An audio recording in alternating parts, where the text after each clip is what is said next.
அந்த பார்ட்டி முடிஞ்சதுக்கப்புறம் சனம் வந்து வெளியே தேடுறாங்க. யார் அது நம்மளை கிஸ் பண்ணது? அவங்களுக்கு தெரிஞ்சது வந்து ஹைட்டாக இருப்பாங்க, தாடி வச்சுருப்பாங்க அண்ட் பிளாக் கலரில் ஷூ போட்டிருப்பாங்க. அது மட்டும்தான் தெரியும். அதை வச்சு ஒவ்வொரு தாடி வச்சவங்க அண்ட் அவங்க காலில் என்ன மாதிரி ஷூ போட்டிருக்காங்க அப்படின்றத பார்த்துட்டு இருக்காங்க. அங்கே நம்ம ஜேஜே வராரு. ஜேஜே கிட்ட இங்கே வந்து எல்லாருமே நம்ம ஆஃபீஸ்க்கு வருவாங்களா அப்படின்ற மாதிரி கேட்குறாங்க. அவரும் வருவாங்க அப்படின்ற மாதிரி சொல்லிடுறாங்க.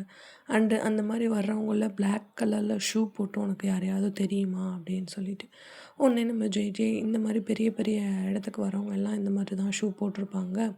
அப்படி இருக்கும்போது நம்ம எப்படி எந்த ஷூ போட்டிருக்கவங்கள நீ கேட்குற அப்படின்ற மாதிரி கேட்குறாங்க. உடனே நம்ம சனம் ஒன்றும் சொல்லாமல் திரும்பியும் அவங்கள கிஸ் பண்ணது யார் அப்படின்ற மாதிரி சுற்றி முற்றி தேட ஆரம்பிக்கிறாங்க.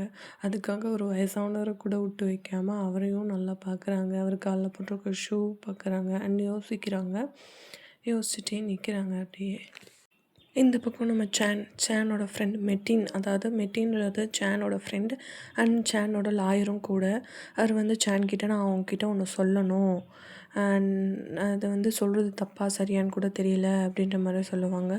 உடனே சேன் எதாக இருந்தாலும் சொல்லு, என்ன விஷயம் அப்படின்ற மாதிரி கேட்குறாங்க. அப்போ வந்துட்டு மெட்டின் கேட்குறாங்க, உங்கள் அப்பா வந்து ட்ரிப்பு போகிறாருன்னு சொல்கிறாருல, உண்மையாக அவர் ட்ரிப்பு தான் போகிறாரான்னு உங்களுக்குலாம் தெரியுமா அப்படின்ற மாதிரி கேட்குறாங்க.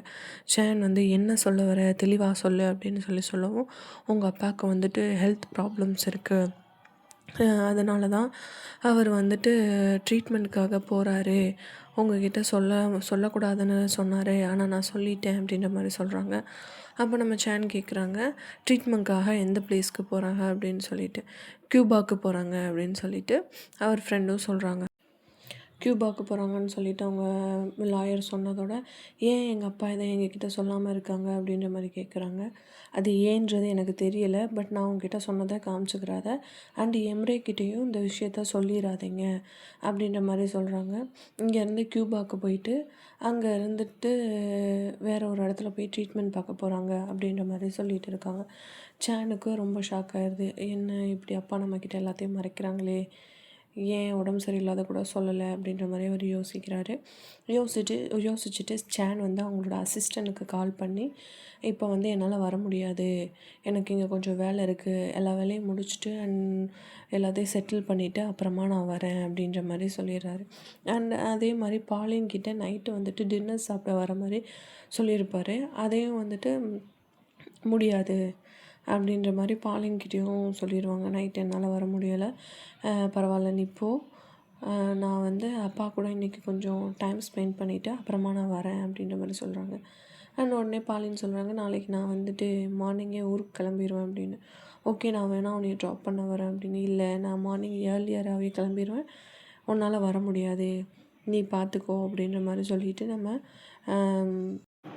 அங்கேருந்து கிளம்புறேன்னு சொல்கிறாங்க. உடனே நம்ம சேன் வந்து ஒரு டாக்ஸி வர சொல்லி அதில் நம்ம பாலினை ஏற்றி விட்டுறாங்க.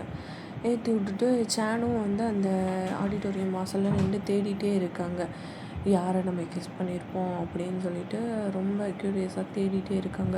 பட் நம்ம சனம் அண்ட் லைலா வந்துட்டு முன்னாடியே கிளம்பி போயிட்டாங்க.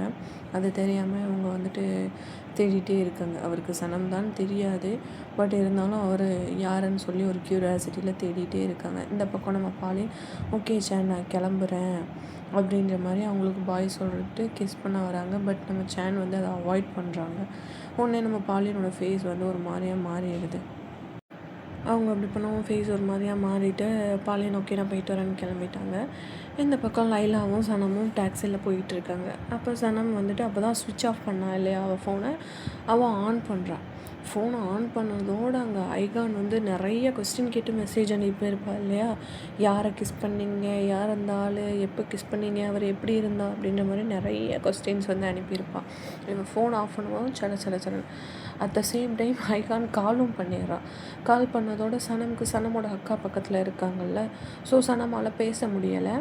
ஓகே நான் அந்த மாதிரி கிளம்பிட்டேன், நேரில் வந்து நான் பேசுகிறேன் அப்படின்ற மாதிரி நம்ம சனம் சொல்லிவிட்டு ஃபோனை வச்சிடுறாங்க. லைலா பார்த்துட்டே இருந்துட்டு, என்ன பண்ணுறீங்க, ஏதோ 2 பேரும் திருட்டு வேலை பார்க்குறீங்க அப்படின்னு சொல்லிட்டு சொல்கிறான். அவள் வந்து ஒன்றுமே சொல்லாமல் திரும்பி விண்டோ சைடு வந்து வேடிக்கை பார்த்துட்டே வரா நம்ம இந்த மாதிரி நம்ம சனம் வேடிக்கை பார்த்துட்டே போயிட்டு இருக்காங்க. அதே இந்த பக்கம் நம்ம எம்ப்ரே சார் ஒரு வீட்டு கதவை தட்டுற மாதிரி காமிக்கிறாங்க. தட்டி பார்த்தா ஓப்பன் பண்ணுறது ஐலின். நான் ஃபஸ்ட் நம்மளுக்கு பார்க்க ஓகே அவகிட்ட சண்டை பிடிக்க வந்திருக்காரு போல் அப்படின்ற மாதிரி இருக்கும். பார்த்தா ஐலின் எம்ப்ரேவை பார்த்ததோட ஹக் பண்ணிவிட்டு என்ன டார்லிங் எப்படி இருக்க அப்படின்ற மாதிரி கேட்குறாங்க. இப்போ தான் நம்மளுக்கு புரியுது அவங்க கம்பெனிலேருந்து ஸ்பை வேலை பார்க்குறது வெளியாள் யாரும் இல்லை, அவங்க குடும்பத்தில் இருக்க ஒரே ஆள் தான் அப்படின்ற மாதிரி தெரியுது. அப்போ நம்ம எம்ப்ரே கேட்குறாரு, ஏன் ஐலின் இப்படி பண்ண, நான் தான் உனக்கு நம்ம எங்கள் கம்பெனியோட கஸ்டமர்ஸ் எல்லாம் உனக்கு பிடிச்சி கொடுக்குறேன்ல, அப்புறம் எதுக்கு நீ அங்கே வந்த, நீ அங்கே வந்து ஏன் அப்படி பேசுன அப்படின்னு சொல்லிட்டு கேட்குறாங்க. அதோட நம்ம ஐலின், இல்லை அவங்க அப்பா வந்து என் லைஃபே ஒன்றும் இல்லாமல் ஆக்கிட்டாங்க, அந்த ஒரு கோவத்தில் தான் நான் அப்படி பண்ணேன் அப்படின்ற மாதிரி எம்ப்ரே கிட்டே சொல்கிறாங்க. எம்ப்ரே கிட்டே சொல்லவும் அண்ட் ஐலின் வந்துட்டு கேட்குறாங்க, ஏன் உனக்கு உங்கள் அப்பா தான் முக்கியமா, சரி ஓகே அப்போ என்னை விட்டுரு, நீ என்னை விட்டுட்டு போயிரு அப்படின்ற மாதிரி எம்ப்ரேகிட்ட வந்து ஐலின்னு சொல்கிறாங்க. உடனே எம்ப்ரே சொல்கிறாரு, இல்லை எனக்கு எல்லாரையும் விட நீ தான் ரொம்ப முக்கியம், அதனால தானே என் கம்பெனிக்கு வர ரொம்ப பெரிய பெரிய கிளைண்ட்ஸ் எல்லாம் உனக்காக நான் யாருக்கும் தெரியாமல் எடுத்துகிட்டு வந்து கொடுக்குறேன். அண்ட் வந்துட்டு கூடிய சீக்கிரமே அந்த கம்பெனியில் நீனும் நானும் ஒன்றாவே ஒர்க் பண்ண போகிறோம் அப்படின்ற மாதிரி எம்ப்ரே சொல்கிறாரு. எப்படின்னு கேட்கவும், அப்பா வந்து நாளைக்கு வெளியே போயிடுறாரு, ட்ரிப்புக்காக 3 மாதம் டூருக்காக வெளியே போகிறாரு, சேனும் போயிடுவான், அப்போ அந்த கம்பெனியை நான் தானே பார்த்துக்கணும், நான் தான் பார்த்துக்க போகிறேன் அப்படின்ற மாதிரி சொல்கிறாரு. நான் அங்கே ஜென்ரல் மேனேஜர்னால் நீ எனக்கு அசிஸ்டன்ட், நம்ம தான் அங்கே இது ஒன்றா இருக்க போகிறோம் அப்படின்ற மாதிரி சொல்லிட்டு உனக்கு ஒரு சர்ப்ரைஸ் இருக்குது அப்படின்ற மாதிரியும் சொல்கிறாரு. அப்போ ஐலின், என்ன சர்ப்ரைஸ் டார்லிங் அப்படின்ற மாதிரி கேட்குறாங்க. அதை உனக்கு வந்து நான் அந்த கம்பெனியோட ஜென்ரல் மேனேஜர் ஆகிட்டு உனக்கு சொல்கிறேன் அப்படின்னு சொல்லிட்டு சொல்லிடுறாங்க. அங்கே பேசிகிட்டு இருக்கும்போது இங்கே சனம் காமிக்கிறாங்க. சனம் வந்து பார்ட்டிலேருந்து வீட்டுக்கு வரா. வீட்டுக்கு உள்ளே வரப்பவே அவள் யோசிச்சுட்டே வரா, யாராடா இருக்கும் நம்மளை கிஸ் பண்ணது அப்படின்ற மாதிரி யோசிச்சுட்டே வரா. வந்து அவளோட சோஃபாவில் உட்காந்து யோசிக்கிறாள். அப்போ பின்னாடி இருந்து ஒரு உருவம் எந்திரிக்கிற மாதிரி காமிக்கிறாங்க. அது வேறு யாரும் இல்லை, நம்ம சனம் ஃப்ரெண்டு ஐகான் தான். ஐகான் வந்து சனமை பார்த்து கத்த, சனம் ஐகானை பார்த்து கத்த, 2 பேரும் மாறி மாறி அவங்க வாயவே பொத்திக்கிறாங்க. பொத்திக்கிட்டு கேட்குறான், ஐகான் இந்த நேரத்தில் எங்கே என்னடி பண்ணுற அப்படின்னு.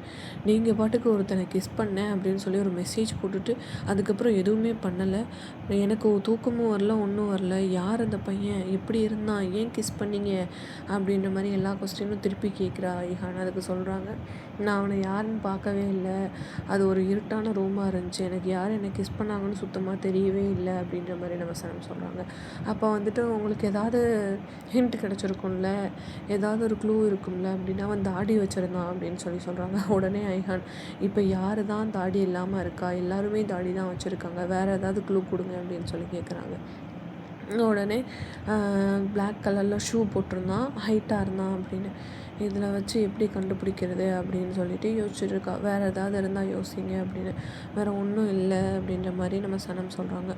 அதோட கொஞ்ச நேரத்துலேயே சனம் அந்த அங்கே நடந்த இன்சிடெண்ட்டை யோசித்து பார்த்துட்டு ஐகான் கிட்டே, எனக்கு வந்து காதல் வந்துருச்சு ஐகான், என்னை கிஸ் பண்ணவர் மேலே எனக்கு ஒரு லவ் வந்துருச்சு அப்படின்ற மாதிரி சொல்கிறாங்க. பார்க்காமலே லவ்வா அப்படின்னு சொல்லிட்டு ஐகான் கேட்குறாங்க. ஆமாம் அப்படின்னு சொல்லிட்டு சரி ஓகே தூங்கிடுறாங்க. இங்கே சேனோட வீட்டில் சேனோட அப்பாவும் உட்காந்து பேசிகிட்டு இருக்காங்க. சேன் வந்து சேனோட அப்பாவை பார்த்து, அப்பா டேப்லெட்லாம் நீங்கள் எடுத்துக்கிறீங்களா, அது எதுக்காக அப்படின்ற மாதிரி கேட்குறாரு. உடனே சேனோட அப்பா சொல்கிறாங்க, எல்லாம் வயசான வர ப்ராப்ளம் தான் அப்படின்ற மாதிரி நம்ம சேன் கிட்டே சொல்கிறாங்க. அப்போ சேன் சொல்கிறாரு, இன்றைக்கி வந்து ஐலின் பேசினதெல்லாம் நீங்கள் எதுவும் மனசில் வச்சுக்காதீங்கப்பா, நீங்கள் ஃப்ரீயாக நாளைக்கு ட்ரிப்பு போயிட்டு வாங்க, நான் பார்த்துக்கிறேன் கம்பெனியை அப்படின்ற மாதிரி சொல்கிறாங்க. உடனே வந்துட்டு நம்ம அசீஸ் சார் சொல்கிறாங்க, இல்லைப்பா நான் ட்ரிப்பு போகல, எனக்கு பயமாக இருக்குது, நீ வந்து உனக்கு ஒரு ஃபோட்டோ ஷூட் ஆர்டர் வந்திருக்கு, நீ அதை போய் பாரு, உன்னோட ட்ரீமு அதை நீ பாரு, நான் எங்கேயும் போகல, நான் ஆஃபீஸை பார்த்துக்கிறேன் அப்படின்ற மாதிரி சொல்கிறாங்க. அப்படி சொல்லிவிட்டு, ஏன்ப்பா எம்ப்ரேலாம் இருக்கான்ல, எம்ப்ரே நல்லா பார்த்துப்பான்ல அப்படின்ற மாதிரி சொல்லிகிட்டு இருக்காங்க. அப்படி சொல்கிறப்ப அவர் சொல்கிறாரு, எம்ப்ரேக்கு வந்து அந்தளவுக்கு தெரியாதுப்பா, நான் இந்த கம்பெனியில் ஒர்க் பண்ணியிருக்கேன், உனக்கு தெரியும், எம்ப்ரேக்கு அவ்வளோவா தெரியாது, அவன் ஃபினான்ஸ் டிபார்ட்மெண்ட், அவனுக்கு க்ரியேட்டிவ் மைண்டே இல்லை அப்படின்ற மாதிரி அப்பா பேசிகிட்டு இருக்காங்க. சேன் அப்பா சரிப்பா நான் பார்த்துக்கிறேன் அப்படின்றாங்க. இல்லை, உனக்குள்ளே அந்த ஃபோட்டோ ஷூட் ஒர்க்கை நீ போய் பாரு, வேண்டாம் நானே பார்த்துக்கிறேன், நான் ட்ரிப் போகல அப்படின்ற மாதிரி சொல்கிறாங்க. திருப்பி சேன், அப்பா நான் பார்த்துக்கிறேன், நீங்கள் போய் ரெஸ்ட் எடுத்துகிட்டு வாங்க, நான் கண்டிப்பாக அந்த ஸ்பை யாருன்னு கண்டுபிடிச்சி நம்ம கம்பெனியே டவுன்ஃபால் ஆகாமல் நான் நல்லபடியாக பார்த்துப்பேன் அப்படின்ற மாதிரி சேன் வந்து அவங்க அப்பா கிட்ட சொல்லிக்கிட்டு இருக்காங்க. அட் த சேம் டைம் நம்ம எம்ரே வந்துடுறாங்க. எம்ரே வந்து அங்கே இவங்க பேசுகிறது எல்லாத்தையும் கேட்டுகிட்டே நின்றுருந்துருக்காங்க. இவங்க அப்பா எம்ரேக்கு யோசிச்சுட்டே இருக்கார், யாராக இருக்கும் அந்த பொண்ணு அப்படின்ற மாதிரி யோசிச்சுட்டு இருக்காரு. நெக்ஸ்ட் டே விடிஞ்சிடுது. இந்த நெக்ஸ்ட் டே அன்றைக்கி தானே நம்ம சபர்சத் வீட்டிலேருந்து சனம பொண்ணு பார்க்க வரதா சொல்லியிருந்தாங்க. அதை பற்றி போய் அவங்க அப்பா கிட்ட, அப்பா அவங்கள வர வேணான்னு சொல்லுங்கப்பா, நான் தான் வேலைக்கு போயிட்டேன்ல அப்படின்ற மாதிரி சொல்லிகிட்டு இருக்காங்க. உடனே சனமோட அப்பா சொல்கிறாங்க, இல்லைம்மா, நம்ம ஒருத்தவங்கள வீட்டுக்கு வர சொல்லி வாக்கு கொடுத்துட்டோம், அந்த வாக்கை நம்ம காப்பாற்றி தான் ஆகணும். பட் வந்து என் பொண்ணோட ஆசை என்னவோ அதை தான் நான் நிறைவேற்றுவேன். என் பொண்ணு ஆசைக்கு மாறாக நான் எந்த ஒரு விஷயமுமே பண்ண மாட்டேன், நீ எதுவும் கவலைப்படாத அப்படின்ற மாதிரி சொல்கிறாங்க. உடனே சனம், தேங்க்யூ அப்பா, நீங்கள் தான் இந்த வேர்ல்டுலேயே பெஸ்ட் அப்பா அப்படின்னு சனம் அவங்க அப்பாவையும், அவங்க அப்பா சனமை, நீ நம்ம வேர்ல்டுலேயே பெஸ்ட் டாட்டர் அப்படின்ற மாதிரி 2 பேரும் மாற்றி மாற்றி அப்ரிஷியேட் பண்ணிவிட்டு ஹக் பண்ணிக்கிறாங்க. இங்கே நம்ம அசீஸ் சார் ஊருக்கு ட்ரிப்புக்கு கிளம்புறதா இருந்துச்சுல, அவரை வழி அனுப்ப எம்ரேவும் சேனும் வராங்க. அப்போ அசீஸ் சார் எல்லாரையும் ஹக் பண்ணி பாய் சொல்லிட்டு போகிறாரு. அப்போ சொல்கிறாங்க எம்ரே கிட்ட, எம்ரே இனிமேல் சேன் தான் வந்துட்டு நம்ம கம்பெனியை பார்த்துக்க போகிறோம் அப்படின்ற மாதிரி சொல்கிறாங்க. எம்ரே பார்த்துட்டு, என்னை கேட்காம நீங்களாவே எல்லா முடிவும் எடுத்துடுறீங்கல்ல அப்படின்ற மாதிரி சொல்கிறாங்க. இல்லை, நேற்று நீ வரவே இல்லைடா வீட்டுக்கு, அதனால தான் நாங்களே பேசிட்டோம் அப்படின்ற மாதிரி சொல்லவும் நம்ம எம்ரே ஃபேஸே மாறிடுது. ஓகே, நான் போய் என்ஜாய் பண்ணிட்டு வரேன், நீங்கள் 2 பேரும் நல்லபடியாக கம்பெனியை பார்த்துக்குவீங்கன்னு நான் சொல்லிட்டு போகிறாங்க. இந்த பக்கம் சனம் ஆஃபீஸ் கிளம்பி வெளியே வராங்க. முசாஃபர் கையில் ஒரு பூங்கத்தோடு வராரு. வந்து இன்றைக்கி நைட் நம்மளுக்கு கல்யாணம் ஆக போதுள்ள சனம் அப்படின்ற மாதிரி சொல்கிறாங்க. அதோட நம்ம சனம் லூசு மாதிரி பேசிகிட்டு இருக்காத சபர்ஜித், தயவு செய்து போ, காலையில் வேலைக்கு போகும்போது என்னை டென்ஷன் ஆக்கிட்டு இருக்காது அப்படின்ற மாதிரி சொல்கிறாங்க. நம்ம சபர்ஜித், பரவாயில்லடி செல்லக்குட்டி, நீ என்ன வேணாலும் திட்டிக்கோ அப்படின்ற மாதிரி சொல்லிவிட்டு அவங்க பின்னாடியே வராங்க. நம்ம சனம் கடுப்பாகி, தயவு செய்து போ சபர்ஜித் அப்படின்ற மாதிரி சொல்லி, எனக்கு உன்னை சுத்தமாக பிடிக்கவே இல்லை அப்படின்ற மாதிரி சொல்லிவிட்டு இங்கேருந்து போயிடுறாங்க. இந்த பக்கம் நம்ம சேன் அண்ட் எம்ரே பேசிகிட்டு இருக்காங்க. சேன் எம்ரேட்ட கேட்குறாரு, ஏன்டா மூஞ்சி எப்படி வச்சுட்டு உட்காந்துருக்க அப்படின்ற மாதிரி. ஆமாண்ணே, திடீர்னு இவ்வளோ நாளாக நான் கம்பெனி பார்த்துட்ருக்கேன், திடீர்னு உங்களை வந்துட்டு ஜென்ரல் மேனேஜர் ஆக்கிட்டு அப்பா போயிட்டாரு, அப்போ நான் எப்போயுமே இதே இடத்துல இருக்கணுமா அப்படின்ற மாதிரி கேட்குறாங்க. உடனே நம்ம சேன் சொல்கிறாங்க, இங்கே நான் பாஸ்லாம் இல்லை, நீ வந்து ஃபினான்ஸ் டிபார்ட்மெண்ட் பார்க்குற, நான் க்ரியேட்டிவ் டிபார்ட்மெண்ட் பார்க்குறேன், நம்ம 2 பேருமே இந்த கம்பெனிக்கு பாஸ் தான். நான் அப்பா வர இருப்பேன், 3 மாதம் இருந்துட்டு அதுக்கப்புறம் நான் போயிடுவேன், நான் இங்கேயெல்லாம் இருக்க மாட்டேன் அப்படின்ற மாதிரி எம்ரேட்ட பார்த்து சொல்லிகிட்டு இருக்காங்க. பட் அப்படி இருந்தும் எம்ரே கன்வின்ஸ் ஆகலை. அப்புறம் ஓகேடா, நான் ஆஃபீஸ்க்கு கிளம்புறேன், நீனும் என் கூட வரியா அப்படின்ற மாதிரி கேட்குறாங்க. இல்லை, எனக்கு ஒரு வேலை இருக்குது, நான் முடிச்சுட்டு அப்புறமா வரேன் அப்படின்னு சொல்லிட்டு அங்கேருந்து கிளம்பிடுறாரு. அங்கே அண்ணன்கிட்ட வெளியே ஒரு வேலை இருக்குது, போய் முடிச்சுட்டு வந்துடுறேன்னு சொல்லிவிட்டு இங்கே வந்து ஐலியனை பார்க்க வராரு. ஐலியனை பார்த்துட்டு, நம்ம இனிமேல் பார்ட்னர்ஸ் அப்படின்னு, அது வேறு எதுவுமே சொல்லலை, நம்ம இனிமேல் பார்ட்னர்ஸ் அப்படின்ற மட்டும் சொல்கிறாரு. ஐலியன் உடனே எம்ரேவை ஹக் பண்ணுறாங்க. இதோட இந்த எபிசோட் முடியுது.